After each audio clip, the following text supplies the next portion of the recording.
Viewers welcome back in our program जी। Doctor साहब साडा पहला फेसबुक मैसेज आया है करमवीर सिंह जी का लुधियाने तो। ये लिखते हैं सत श्री अकाल जी। सत श्री अकाल। मैं नहीं जानता सी कि सिख खालिस्तान क्यों बनाना चाहते हैं।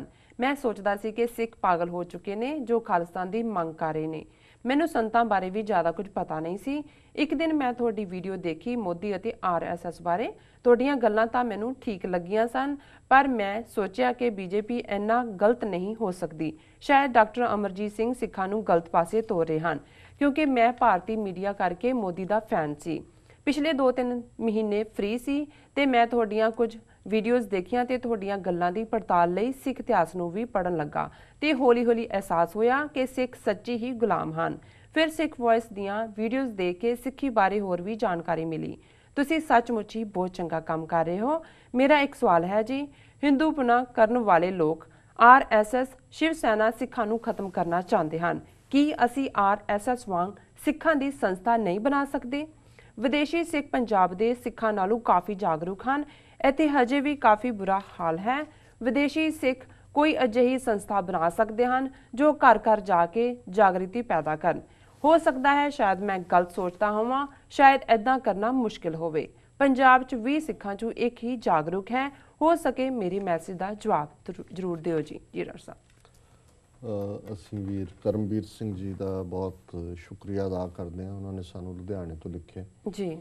ਉਹਨਾਂ ਨੇ TV 84 ਰਾਹੀਂ ਜੋ ਜਾਣਕਾਰੀ ਉਹਨਾਂ ਤੱਕ ਪਹੁੰਚੀ ਉਸ ਦੀ ਤਾਰੀਫ ਕੀਤੀ ਹੈ ਔਰ ਉਹਨਾਂ ਨੇ ਇਹ ਕਿਹਾ ਕਿ ਉਹ ਖਾਲਿਸਤਾਨ ਦੇ ਵਿਰੋਧੀ ਜਾਂ ਜਿਨ੍ਹਾਂ ਨੂੰ ਉਹ ਪਾਗਲ ਸਮਝਦੇ ਸੀ ਹੁਣ ਉਹਨਾਂ ਦਾ ਜਿਹੜਾ ਸੋਚਣ ਦਾ ਢੰਗ ਬਦਲਿਆ। ਉਹਨਾਂ ਨੂੰ ਇਹ ਰਿਅਲਾਈਜ਼ ਹੋਇਆ ਕਿ ਵੀ ਵਾਕਈ ਸਿੱਖ ਕੌਮ ਦੇ ਉੱਤੇ ਖਤਰਾ ਮੰਡਰਾ ਰਿਹਾ ਹੈ ਔਰ ਕਿਵੇਂ RSS ਸ਼ਿਵ ਸੈਨਾ ਬਜਰੰਗ ਦਲ ਇਹ ਪੰਜਾਬ ਦੀ ਜਵਾਨੀ ਨੂੰ ਗੁੰਮਰਾਹ ਕਰਕੇ ਹਿੰਦੂਤਵੀ ਆਪਣੇ ਏਜੰਡੇ ਦੇ ਲਈ ਵਰਤ ਰਹੇ ਨੇ ਜੀ। ਔਰ ਉਹਨਾਂ ਨੇ ਇਹ ਵੀ ਕਿਹਾ ਵੀ ਉਹਨਾਂ ਨੂੰ ਇਹ ਪਤਾ ਲੱਗਿਆ ਵੀ ਹੁਣ ਸਿੱਖ ਖਾਲਿਸਤਾਨ ਕਿਉਂ ਚਾਹੁੰਦੇ ਨੇ। ਸੋ ਉਹਨਾਂ ਨੇ ਬਹੁਤ ਸਾਰੀਆਂ ਵੀਡੀਓਜ਼ ਦੇਖੀਆਂ। ਉਸ ਨਾਲ ਉਹਨਾਂ ਨੇ ਇਤਿਹਾਸ ਪੜ੍ਹਨਾ ਵੀ ਸ਼ੁਰੂ ਕੀਤਾ ਹੈ ਸਿੱਖ ਇਤਿਹਾਸ ਔਰ ਇਸ ਬਾਰੇ ਉਹ ਚੇਤਨ ਹੋਏ ਨੇ।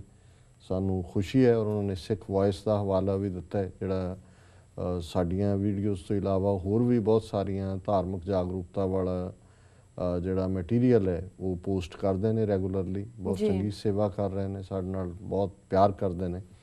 ਸੋ ਸਾਨੂੰ ਖੁਸ਼ੀ ਹੁੰਦੀ ਹੈ ਜਦੋਂ ਅਸੀਂ ਦੇਖਦੇ ਹਾਂ ਕਿ ਸਾਡੇ ਦੂਰ ਦੁਰਾਡੇ ਬੈਠੇ ਵੀਰ ਭੈਣਾਂ ਇਸ ਪ੍ਰੋਗਰਾਮ ਰਾਹੀਂ ਜਿੱਥੇ ਸਿੱਖੀ ਬਾਰੇ ਜਾਗਰੂਕ ਹੋ ਰਹੇ ਨੇ ਉੱਥੇ ਸਿੱਖਾਂ ਦੇ ਸਿਆਸੀ ਭਵਿੱਖ ਨੂੰ ਵੀ ਜਿਹੜਾ ਹੈ ਉਹ ਸਮਝਦੇ ਨੇ, ਵਰਤਮਾਨ ਨੂੰ ਸਮਝਦੇ ਨੇ। ਵਰਤਮਾਨ ਨੂੰ ਜਦੋਂ ਤੁਸੀਂ ਸਮਝਦੇ ਹੋ ਫਿਰ ਤੁਸੀਂ ਬੀਤੇ ਵੱਲ ਦੇਖਦੇ ਹੋ ਕਿ ਬੀਤੇ ਦੀ ਤੁਹਾਡੀ ਕੀ ਗਲੋਰੀ ਹੈ ਜੀ। ਤੇ ਜਦੋਂ ਤੁਸੀਂ ਬੀਤੇ ਔਰ ਵਰਤਮਾਨ 'ਚ ਦੇਖਦੇ ਹੋ ਫਿਰ ਤੁਸੀਂ ਭਵਿੱਖ ਬਾਰੇ ਸੋਚਦੇ ਹੋ ਕਿ ਵੀ ਅਸੀਂ ਕੀ ਕਰ ਸਕਦੇ।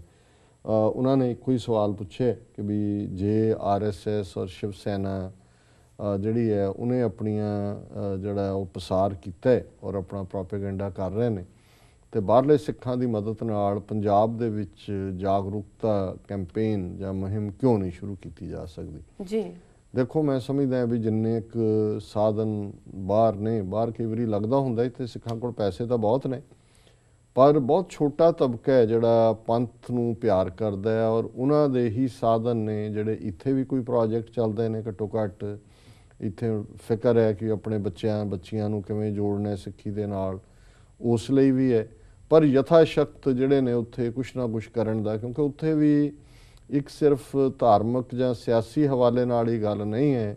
ਜੋ ਹਾਲ ਉੱਥੇ ਸਿਹਤ ਪੱਖੋਂ ਹੈ ਔਰ ਇਹੀ ਕਾਰਨ ਹੈ ਵੀ ਜਿਹੜੇ ਇੱਥੇ ਅੱਛੇ ਡਾਕਟਰਸ ਨੇ ਵੀ ਗਰੁੱਪ ਬਣਾਏ ਹੋਏ ਨੇ ਜਿਹੜੇ ਸਾਲਾਨਾ ਜਾ ਕੇ ਕੈਂਪ ਲਾਉਂਦੇ ਨੇ ਔਰ ਆਈ ਆਪਰੇਸ਼ਨਸ ਔਰ ਦੂਸਰੇ ਆਪਰੇਸ਼ਨਸ ਵੀ ਕਰਦੇ ਨੇ ਪਰ ਦੂਜੇ ਪਾਸੇ ਉਹ ਮਥੁਰਾ ਤੋਂ ਆਈ RSS ਦੀ NGO ਜਿਹੜੀ ਸੱਠਾਂ ਨੂੰ ਅੰਨੇ ਬਣਾ ਕੇ ਚਲੀ ਗਈ। ਜੀ।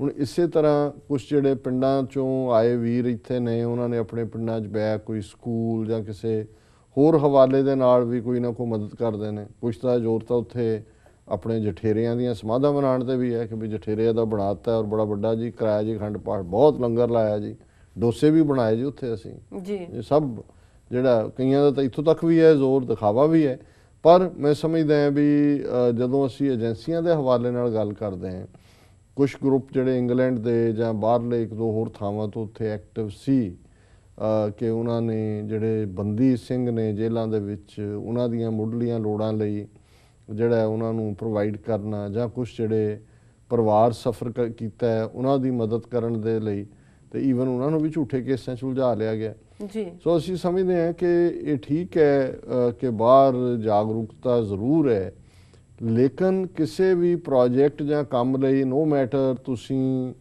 ਕਿੰਨਾ ਟਰਾਂਸਪੇਰੈਂਟ ਤਰੀਕਾ ਅਪਣਾਓ ਉੱਥੇ ਮਦਦ ਕਰਨ ਦਾ। ਅੱਜ ਕੱਲ੍ਹ ਵੈਸਟਰਨ ਯੂਨੀਅਨ ਹੈ, ਦੂਸਰੇ ਤੁਹਾਡੇ ਕੋਲ ਰਸੀਦਾਂ ਵੀ ਹੋਣਗੀਆਂ। ਹੁਣ ਜਿਸ ਤਰੀਕੇ ਨਾਲ ਅਕਾਲੀ ਦਲ ਪੰਚ ਪ੍ਰਧਾਨੀ ਦਾ ਭੋਗ ਪਵਾਇਆ ਏਜੰਸੀਆਂ ਨੇ ਕਿ ਵੀ ਤੁਸੀਂ ਮੈਗਜ਼ੀਨ ਕੱਢ ਰਹੇ ਹੋ, ਪ੍ਰੋਪਰਲੀ ਤੁਸੀਂ ਤਨਖਾਹਾਂ ਵੀ ਦੇ ਰਹੇ ਹੋ, ਤੁਹਾਡੇ ਕੋਲ ਰਸੀਦਾਂ ਨੇ, ਪਰ ਕਹਿਣਾ ਹੀ ਹੈ ਕਿ ਜੀ ਇਹ ਜਿਹੜਾ ਪੈਸਾ ਆਇਆ ਜੀ ਅੱਤਵਾਦ ਨੂੰ ਉਤਸ਼ਾਹਿਤ ਕਰਨ ਲਈ ਆਇਆ, ਚੁੱਕ ਕੇ ਲੈ ਗਏ, ਕੰਪਿਊਟਰ ਲੈ ਗਏ, ਦਫ਼ਤਰ ਸੀਲ ਕਰ ਦਿੱਤਾ ਹੈ, ਬੰਦੇ ਚੁੱਕ ਲਏ, 2-2 3-3 ਸਾਲ ਉਹਨਾਂ ਨੂੰ ਰੱਖ ਕੇ ਝੂਠੇ ਕੇਸ ਬਣਾ ਕੇ।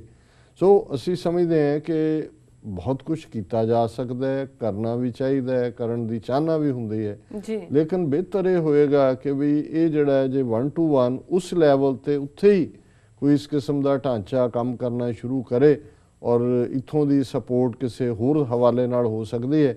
ਅਦਰਵਾਈਜ਼ ਉਹਨਾਂ ਨੇ, ਔਰ ਖ਼ਾਸ ਤੌਰ ਤੇ ਹੁਣ ਜਦੋਂ ਸਿੱਧੇ ਤੌਰ ਤੇ RSS ਦੀ ਹਕੂਮਤ ਬਣ ਗਈ ਹੈ, ਉਹਨਾਂ ਨੇ ਤੁਹਾਨੂੰ ਉੱਥੇ ਆਪਰੇਟ ਨਹੀਂ ਕਰਨ ਦੇਣਾ। ਔਰ ਰਾਦਰ ਜਿਸ ਤਰੀਕੇ ਨਾਲ ਹੁਣ ਏਜੰਸੀਆਂ ਥਾਈਲੈਂਡ, ਮਲੇਸ਼ੀਆ, ਨੇਪਾਲ, ਬਰਮਾ ਤੱਕ ਮਾਰ ਕਰ ਰਹੀਆਂ ਨੇ, ਉਹਨਾਂ ਦੇ ਲਈ ਹੁਣ ਅਗਲਾ ਸਟੈਪ ਜਿਹੜਾ ਮੈਨੂੰ ਲੱਗਦਾ ਇਹਨਾਂ ਨੇ ਬਾਹਰ ਬੈਠੇ, ਜਿਵੇਂ ਹੁਣ ਜਗਤਾਰ ਸਿੰਘ ਤਾਰਿਆਂ ਨੂੰ ਲੈ ਗਏ ਨੇ, ਇਸ ਤੋਂ ਬਾਅਦ ਅਗਲਾ ਸਟੈਪ ਇੰਗਲੈਂਡ, ਅਮਰੀਕਾ, ਕੈਨੇਡਾ ਦੇ ਸਿੱਖਾਂ ਦੀਆਂ ਲਿਸਟਾਂ ਹੋਣਗੀਆਂ। ਕੁਛ ਨੂੰ ਉਹ ਐਕਸਟਰਾਡਾਈਟ ਵੀ ਉਹਨਾਂ ਦੀ ਮੰਗ ਸਕਦੇ ਨੇ, ਐਕਸਟਰਾਡੀਸ਼ਨ, ਕੋਈ ਹੋਰ ਵੀ ਬਦਨਾਮ ਕਰਨਗੇ ਕਿਉਂਕਿ ਇਸ ਵੇਲੇ ਇੰਗਲੈਂਡ ਹੈ ਜਾਂ ਅਮਰੀਕਾ, ਕੈਨੇਡਾ ਜਿੱਥੇ ਆਵਾਜ਼ ਹੈ, ਜਿਹੜੇ ਨਾਲ ਲੱਗਦੇ ਦੇਸ਼ ਤੋਂ ਉਹਨਾਂ ਨੇ ਨਿਊਟਰਲਾਈਜ਼ ਕਰਤੇ। ਜੇ ਥਾਈਲੈਂਡ ਜਾਂ ਮਲੇਸ਼ੀਆ ਦੇ ਵਿੱਚ ਥੋੜੀ ਬਹੁਤ ਸਿੰਪਥੀ ਸੀ, ਉੱਥੇ ਇੰਨਾ ਡਰ ਪੈਦਾ ਕਰ ਦਿੱਤਾ ਹੈ ਕਿ ਉਹ ਸਾਰੇ ਦਹਿਸ਼ਤਗਰਦੀ ਦੇ ਖਾਤੇ 'ਚ ਪਾ ਦੇਣਗੇ।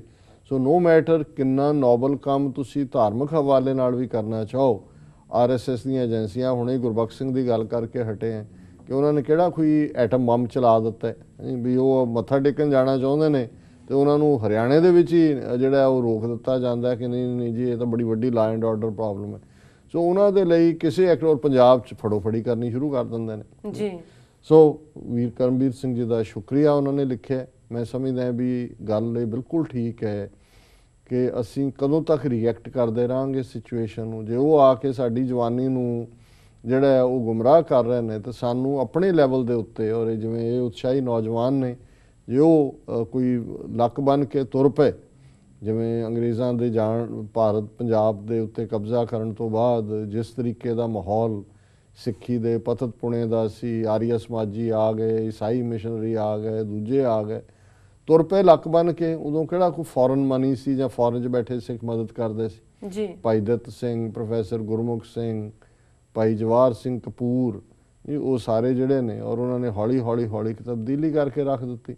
ਸੋ ਮੈਂ ਸਮਝਦਾ ਵੀ ਇਹ ਇਸ ਕਿਸਮ ਦੀ ਇੱਕ ਅਵੇਅਰਨੈਸ, ਜਿਵੇਂ ਕਿਸੇ ਜ਼ਮਾਨੇ 'ਚ ਸਿੰਘ ਸਭਾ ਲਹਿਰ ਵਿੱਢੀ ਸੀ, ਇਹਨਾਂ ਨੇ ਆਪਣੀ ਬਿਲਕੁਲ ਸੀਮਤ ਸਾਧਨਾ ਦੇ ਨਾਲ ਇਹੋ ਜਿਹਾ ਕੁਛ ਕਰਨ ਦੀ ਲੋੜ ਹੈ ਜੀ। ਔਰ ਇਹਨਾਂ ਦਾ ਬਹੁਤ ਬਹੁਤ ਸ਼ੁਕਰੀਆ, ਉਹਨਾਂ ਨੇ ਸਾਨੂੰ ਲਿਖਿਆ। ਜੀ ਡਾਕਟਰ ਸਾਹਿਬ, ਇਸ ਨਾਲ ਲੈਣੇ ਬ੍ਰੇਕ। ਵੀਅਰਸ ਤੁਸੀਂ ਇਸ ਤਰ੍ਹਾਂ ਬਣੇ ਰਹੋ, ਮਿਲਦੇ ਹਾਂ ਛੋਟੇ ਵਕਫੇ ਤੋਂ ਬਾਅਦ।